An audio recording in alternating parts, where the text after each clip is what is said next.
psychologist, and for today's episode, we're going to be discussing Cersei Lannister and narcissistic personality disorder. Now, according to the DSM-5, someone must exhibit at least 5 of the following 9 traits in order to be diagnosed with narcissistic personality disorder.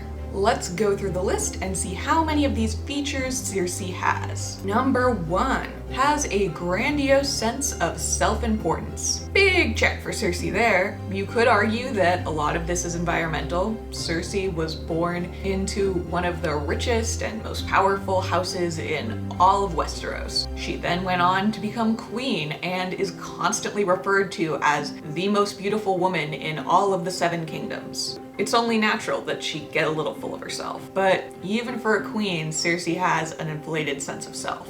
Her constant mistakes and blunders don't penetrate her ego at all. As far as Cersei's concerned, she is an undiscovered genius and an unsung hero. Number 2, being preoccupied with fantasies of power or success. She has had little to no control over the course her life has taken and spends a lot of her time fantasizing about finally being in a true position of power and controlling her own destiny. Number 3, is often envious of others or believes that other people envy them.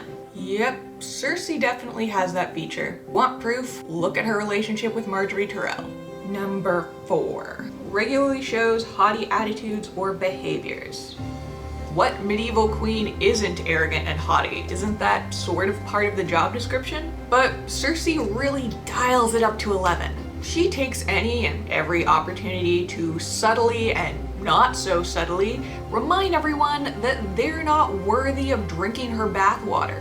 Number 5, acquires an excessive amount of admiration. Another tick for Cersei. She does not have time for people who do not admire and or praise her. At this point, Cersei's got a 5 out of 5, so she's already aced the narcissist test, but let's go through the rest just for fun. Number 6, a strong sense of entitlement. Yes, Cersei is incredibly entitled. Number 7, exploits and or manipulates others. Big check here. Now, once again, we could argue that a lot of this is environmental. Cersei has spent the majority of her life in the snake pit that is King's Landing. The problem with that argument is that Cersei never really expresses any regret or remorse over having to exploit people. Number 8, lacks empathy. Another big check for Cersei there. She will go on and on for days about the various ways that she has been wronged, but when she sees someone else suffering, nothing. Crickets. Radio silence.